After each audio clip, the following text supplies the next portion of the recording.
te salue au nom de Jésus. Et je salue tous les amis qui nous suivent en direct. Soyez bénis là où vous êtes. Amen. Dis à ton frère, tu es un vrai résistant.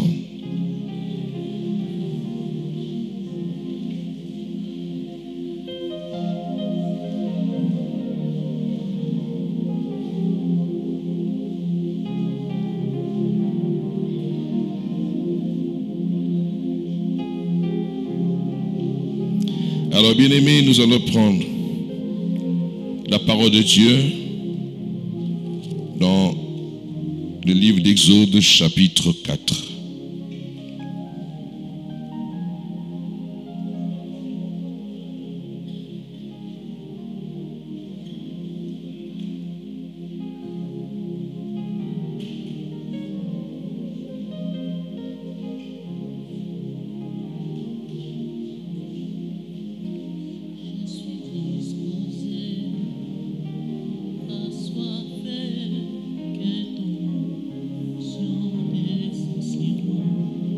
Nous prenons à partir du verset 18.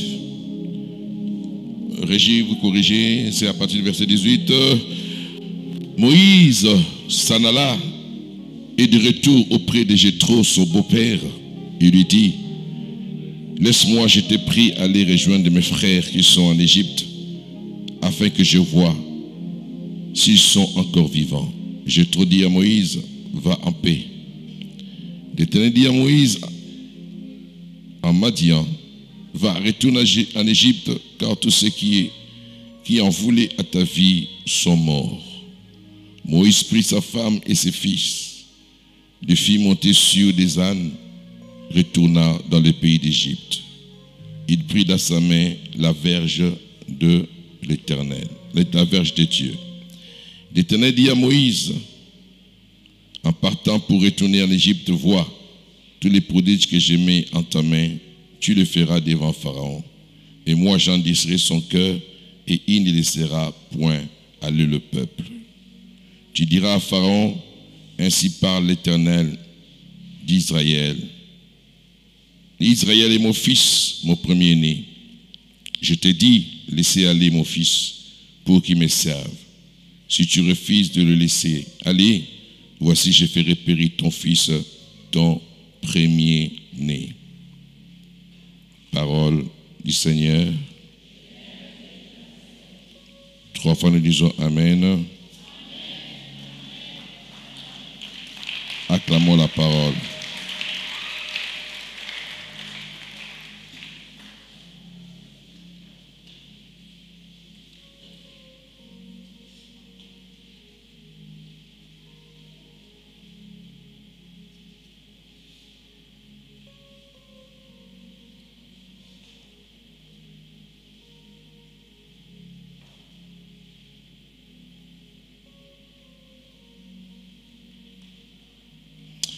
Alors, bien-aimés, ce matin, j'aimerais partager avec vous la pensée de Dieu sous le thème «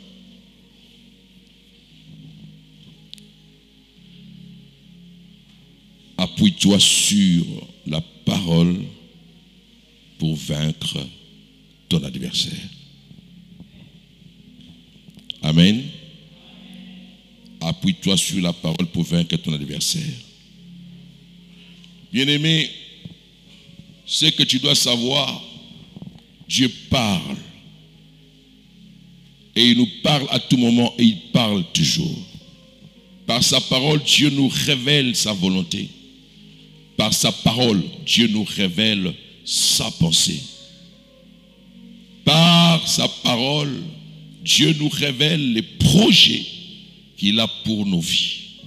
Alléluia. C'est à travers la parole que Dieu nous parle aussi des choses que l'on ne connaît pas, qui sont cachées. Et nous devons être des personnes qui s'accordent, des personnes qui s'accordent avec la parole de Dieu pour pouvoir vivre de la victoire, demeurer de la victoire pour vaincre nos adversaires ou toute adversité. Notre ennemi bien-aimé, quand je parle de l'adversaire ici, ne vois pas ton frère, ne vois pas ta sœur dans la chair humaine. C'est vrai que sur la terre, il y a des combats que nous rencontrons, des adversités vis-à-vis des personnes humaines comme nous. Mais ce qui est important à savoir, c'est de comprendre que l'Esprit agit derrière cette personne.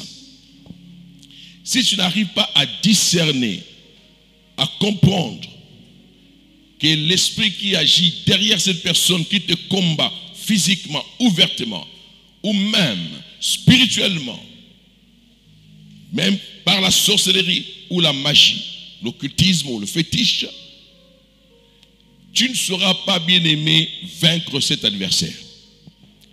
Il faudra comprendre l'esprit qui est derrière. C'est alors que tu seras bien ciblé, alléluia, pour vaincre. Peu importe l'homme, peu importe la personne qui se lève contre ta vie, qui te combat, que ce soit spirituellement ou physiquement comme ça, alors bien aimé, sache que l'ennemi qui te combat n'est pas vraiment cette âme, c'est le diable. Car le diable agit et utilise des êtres humains aussi, comme toi, pour te combattre, pour s'opposer à tes projets, pour te mettre tes coques à jambes, pour te voir par terre. Ainsi, tu dois arriver à discerner, à comprendre qui est ton ennemi. C'est lorsque seulement tu auras la supériorité ou la victoire sur l'esprit qui est derrière cette personne ou cet homme que tu pourras, quand tu l'auras vaincu, c'est alors que tu pourras aussi vaincre la personne qui est en face de toi.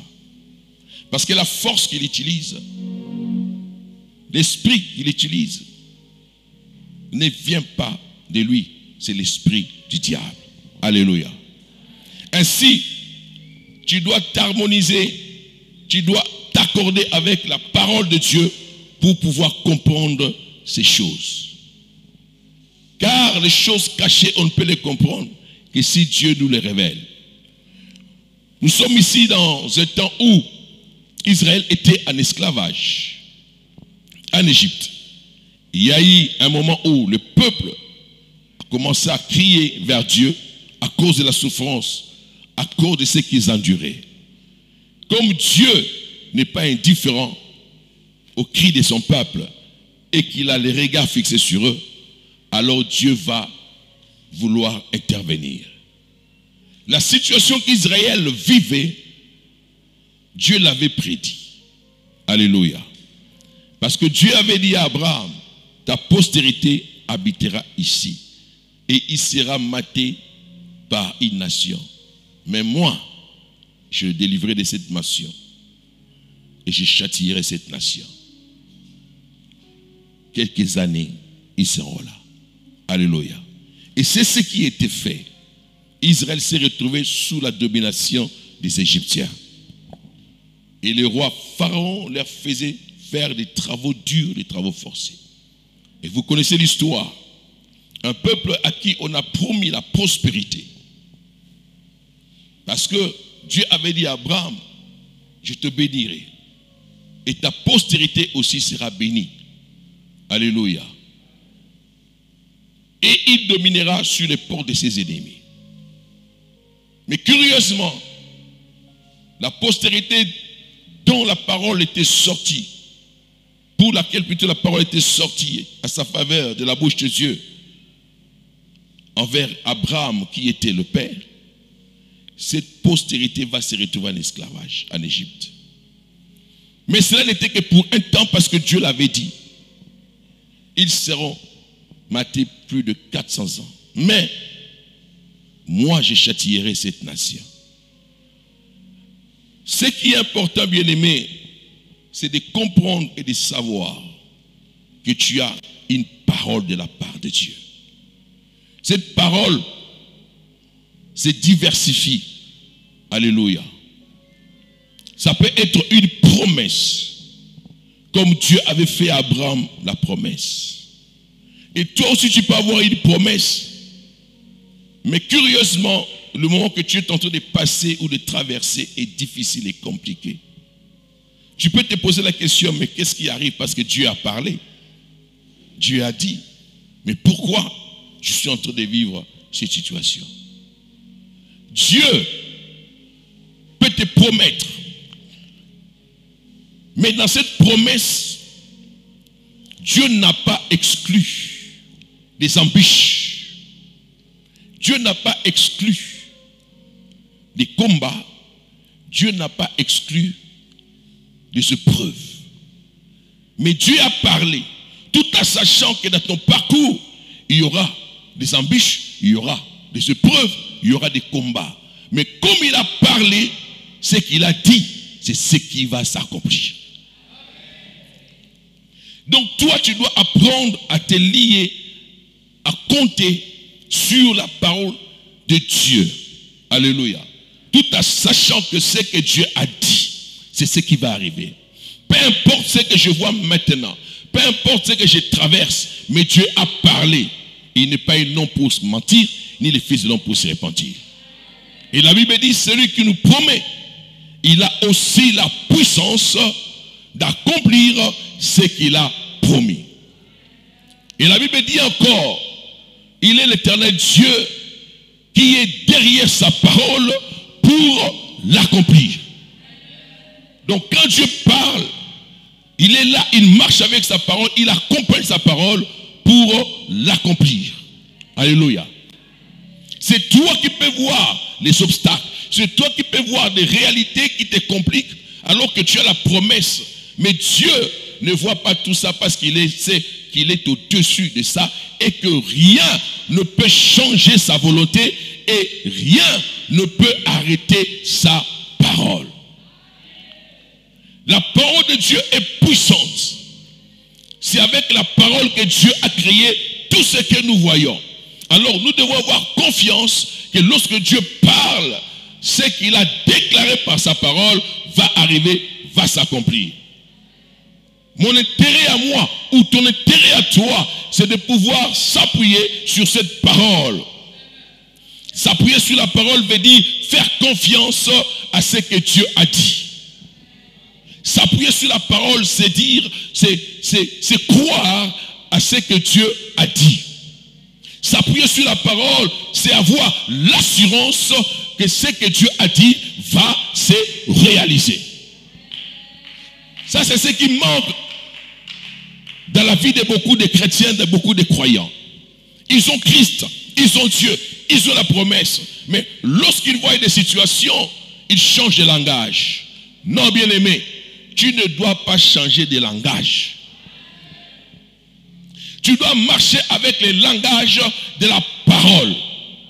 La parole de Dieu a son langage. Le monde a son langage. L'ennemi a son langage. Mais l'homme a son langage. Mais toi, comme tu es avec Dieu et que celui qui t'a parlé, alors tu dois copier le langage de la parole.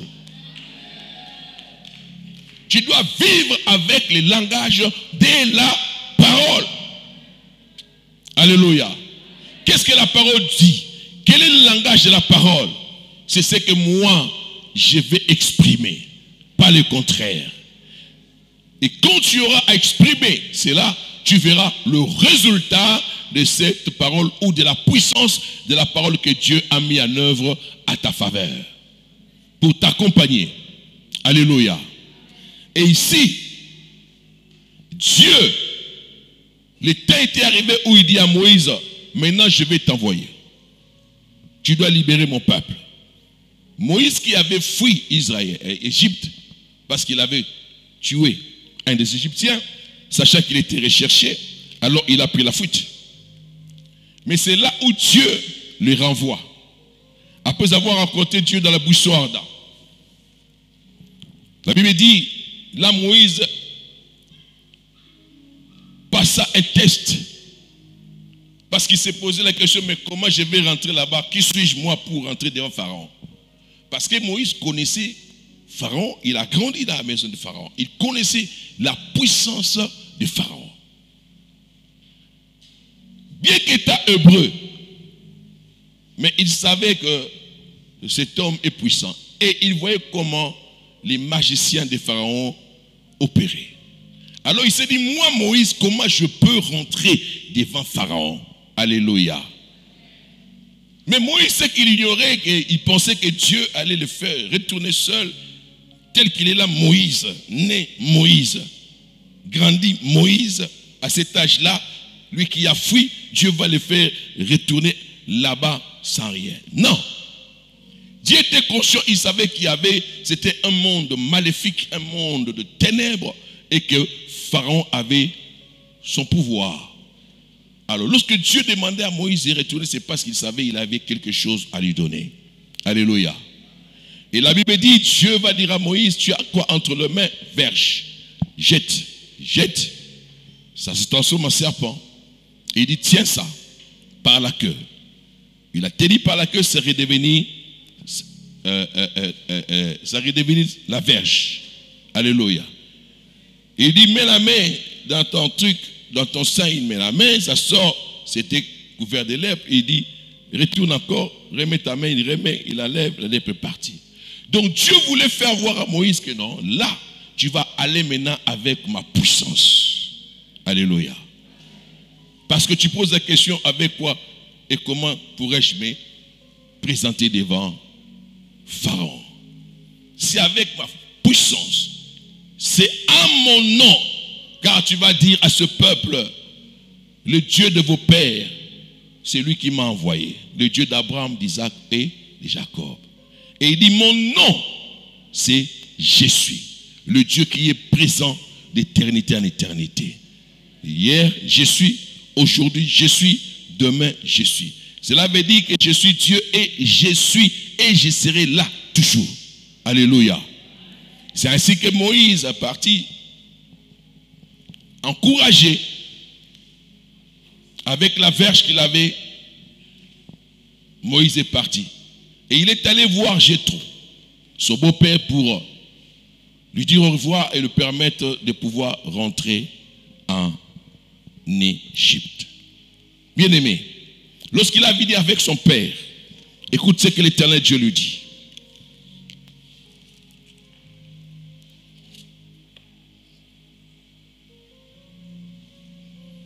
L'Éternel dit à Moïse en partant. Verset 10. L'Éternel dit à Moïse en Madian, va, retourne à l'Égypte, car tous ceux qui ont voulu à ta vie sont morts. Moïse prit sa femme et ses fils et ses ânes, ainsi de suite. Il prit dans sa main la verge de Dieu. Alléluia. Et l'Éternel dit à Moïse en partant, pour retourner en Égypte, vois tous les prodiges que je mets en ta main. Tu les feras devant Pharaon, et moi, j'endurcirai mon cœur. De son cœur, il ne laissera point aller le peuple. Tu diras à Pharaon, ainsi parle l'Éternel Israël, et mon fils, mon premier-né. Je dis, laisse aller mon fils, pour qu'il me serve. Si tu refuses de le laisser aller, voici, je ferai périr ton fils, ton premier-né. Bien-aimé, lorsque Moïse est retourné à Madian, après cette rencontre dans le désert, devant les buissons ardents, Moïse repart convaincu par Dieu. Pour ce qu'il a vu, il a compris que non. Donc, l'Éternel Dieu est Dieu. J'ai quelque chose maintenant, je peux aller affronter Pharaon. Alléluia. Bien-aimé, ton ennemi, tu ne peux pas l'affronter seul. Parce que ce n'est pas avec la chair et le sang que tu combats. Voilà pourquoi l'apôtre Paul dit, prenez toutes les armes spirituelles. Alléluia. Parce que le combat est spirituel. C'est comme je l'ai dit au début, même ton ennemi que tu vois, tu connais, tu sais que ça c'est mon ennemi, c'est lui qui me combat. Il te combat spirituellement. Il y a un esprit qui agit. Donc tu dois commencer par vaincre cet esprit pour le vaincre lui. Alléluia. Aussi longtemps que tu n'as pas vaincu cet esprit, tu ne pourras pas aussi le vaincre. Alléluia. Mais si tu t'attardes seulement à attaquer la personne physiquement qui est en face de toi, par des querelles, par ceci, cela, tu perds ton temps pour rien. Donc, tu ne sais pas bien cibler. Là, tu ne cibles pas bien. Alléluia. Et Pharaon, Moïse est parti. Et Dieu lui dit, maintenant Moïse, retourne en Égypte.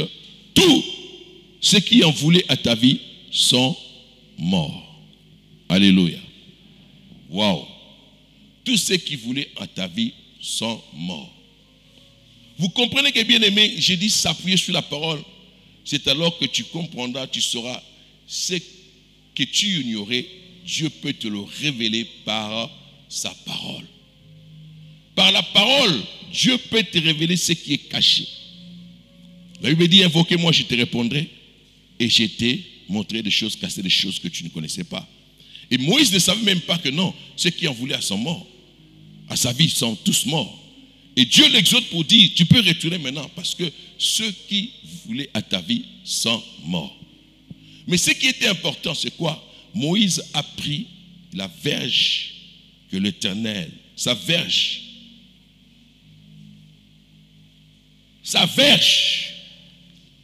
c'était la verge de Moïse, comme berger, parce qu'il était berger de troupeaux. Mais du moment où il avait rencontré Dieu, Dieu lui avait demandé de jeter par terre et de reprendre, c'était devenu serpent. À ce moment-là, lorsqu'il a repris, c'est là, cette verge n'était plus une verge normale. C'était une verge maintenant remplie de puissance. Une verge qui servait comme un signe et des prodiges de la part de Dieu. Le fait qu'il avait tenu, c'était pour dire à Moïse, tu as le pouvoir de Pharaon entre tes mains. Alléluia. Parce que Pharaon agissait avec un esprit de serpent. Et c'était pour lui dire, je livre Pharaon entre tes mains. Alléluia. Et Moïse avait compris que le pouvoir de Pharaon était maintenant sous son contrôle par l'autorité et la puissance de l'Éternel. Va! Et Moïse alla, il prit la verge. Et la Bible dit ici maintenant, la verge de Dieu. Alléluia. Alors que c'était la verge que Moïse lui-même avait amenée, tout berger peut prendre, je ne sais pas moi, quels arbres il prenait là pour tailler, tout ça, et former, faire une verge comme un bâton pour pouvoir diriger les troupeaux, les brebis. Amen. Et c'était à lui.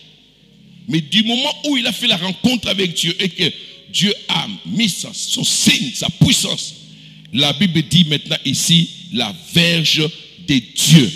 Pourquoi? Parce que c'était maintenant, il y avait la puissance de Dieu.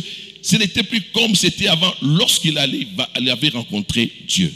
Bien aimé, une personne qui rencontre Jésus-Christ dans la vérité, bien que physiquement on le voit, il s'appelle Marie-Jeanne, il s'appelle Antoinette, il s'appelle Serge, il s'appelle ceci. Le nom n'a pas changé, mais laisse-moi te dire, tu n'es plus la même personne. Une personne née de nouveau, baptisée de l'Esprit du Seigneur, n'est plus la même personne avant de rencontrer Jésus. C'est une personne dotée de la puissance. Alléluia. Comme Moïse, il ne savait pas comment retourner en Égypte parce qu'il avait peur, il connaissait le pouvoir de Pharaon. Mais lorsqu'il a rencontré l'Éternel, il a vu ce que l'Éternel a fait avec lui. Alors Moïse a dit, ok, je peux y aller.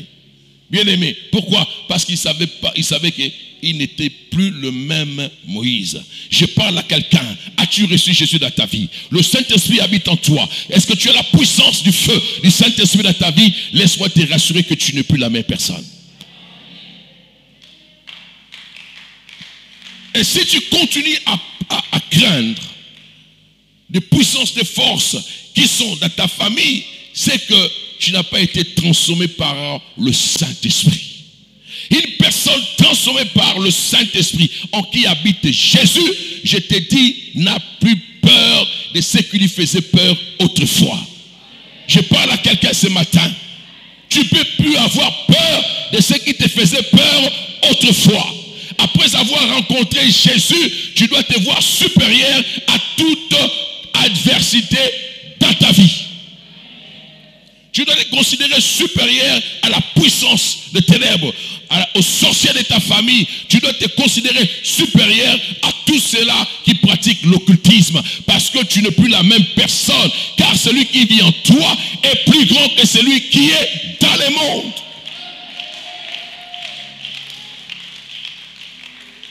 Si Pharaon, Moïse se disait, si Pharaon était puissant et que je le craignais autrefois, parce que je ne connaissais pas encore Dieu, j'étais un hébreu, mais je ne connaissais pas encore Dieu. Alléluia. Bien-aimé, tu peux être appelé chrétien parce que tu crois que Jésus-Christ est le Fils de Dieu, parce que tu crois au christianisme, mais cela ne fait pas que tu sois une autre personne. Il y a des chrétiens religieux qui fréquentent l'église, mais ils n'ont jamais connu la transformation. Leur vie n'a pas subi l'expérience de la puissance du Saint-Esprit ou du baptême du Saint-Esprit. Comme Jésus a dit, vous serez baptisés de l'Esprit Saint. Alléluia. Alors là, Moïse savait maintenant que je suis notre personne. Je peux affronter maintenant Pharaon. Et il est parti. Et Dieu lui dit quoi? Alléluia. Moïse,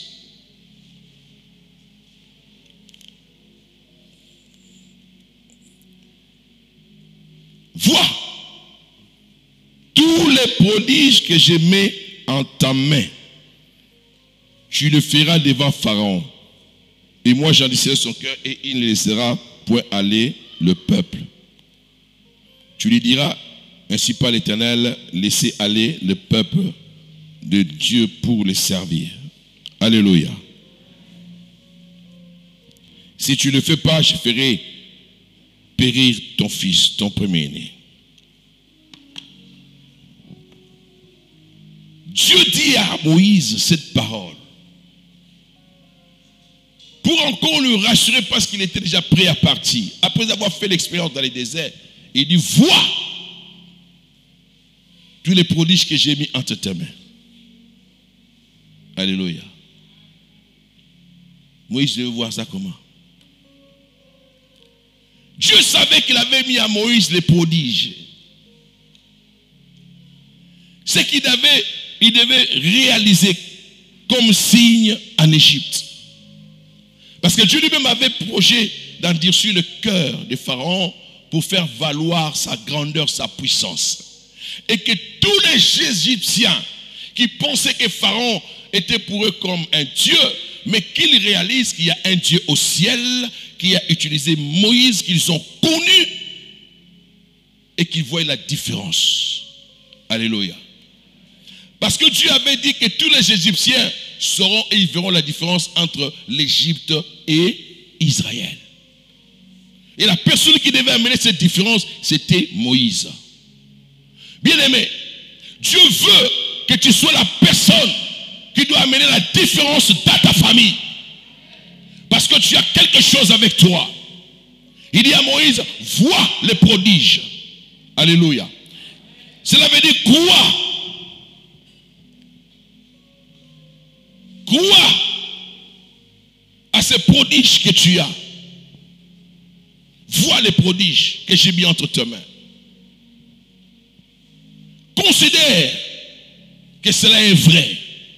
Alléluia. Considère que c'est possible.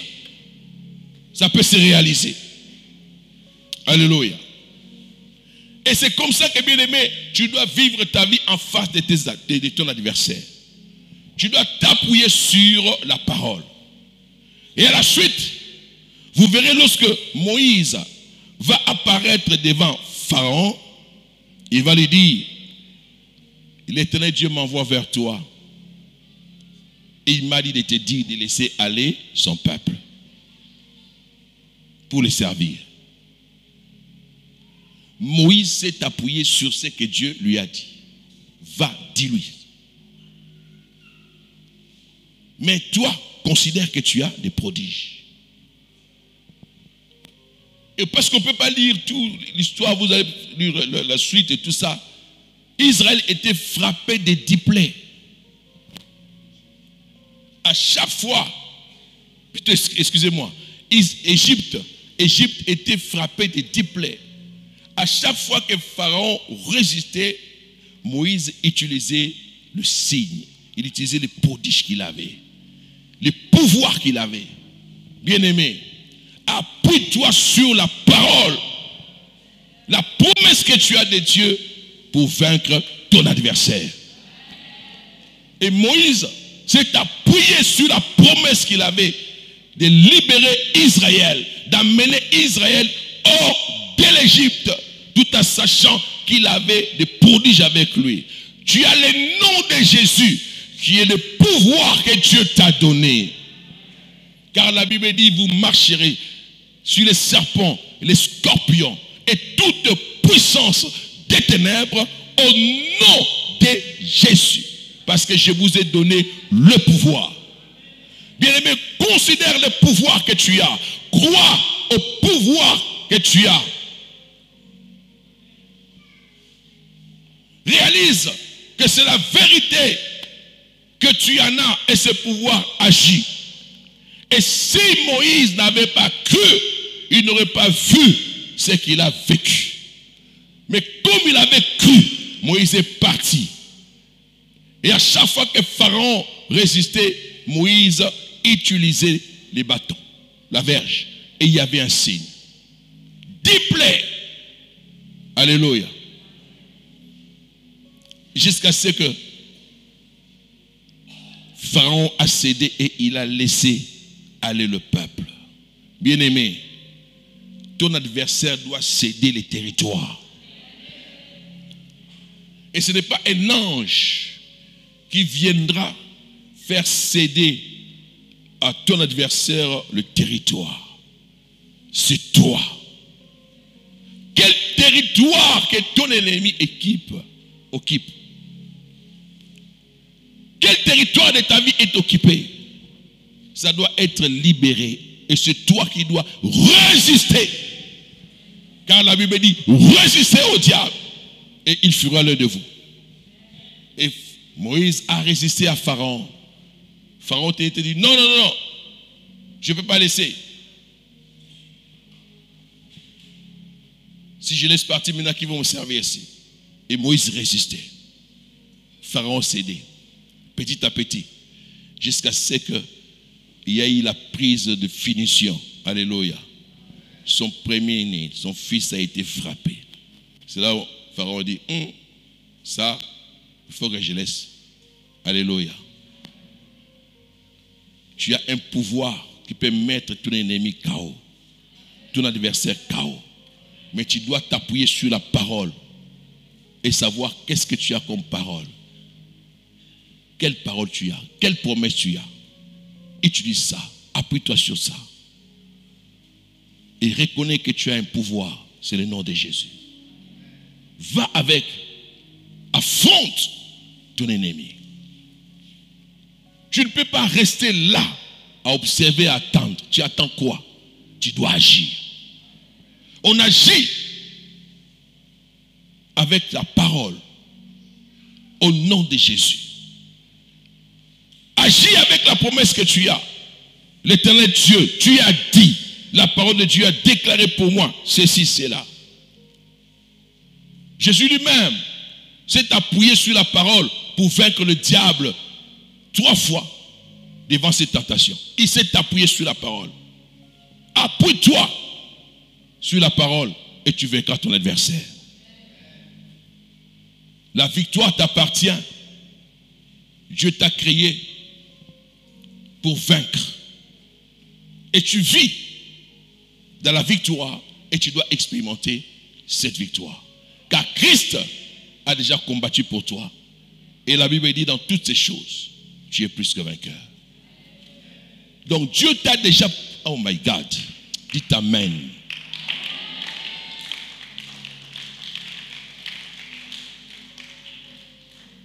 Écoute ce que l'Esprit dit. Dieu t'a déjà positionné dans la victoire au milieu de tes combats, de tes épreuves, de tes problèmes.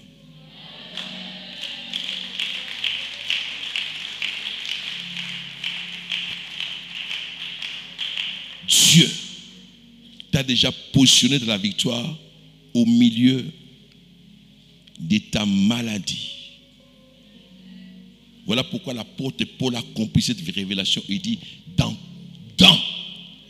oh Jésus, dans toutes ces choses, nous sommes plus que vainqueurs.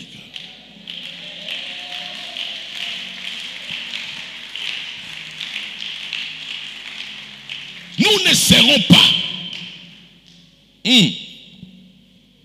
Nous ne serons pas. Il n'a pas dit dans toutes ces choses tu seras. Non. Dans toutes ces choses tu es.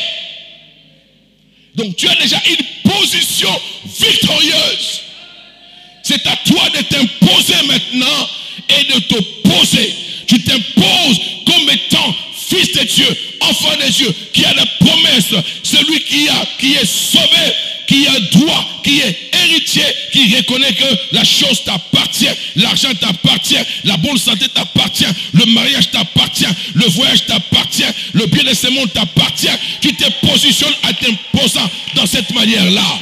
Et tu t'opposes à l'ennemi, à ses forces, aux démons, à la sorcellerie, à la magie, en utilisant le pouvoir que Jésus t'a donné à son nom pour vivre ta victoire.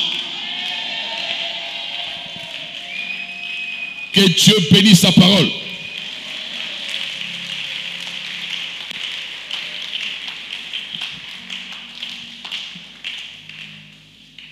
Bénis Dieu pour cette parole. Remercie-les. Dis-lui, Seigneur,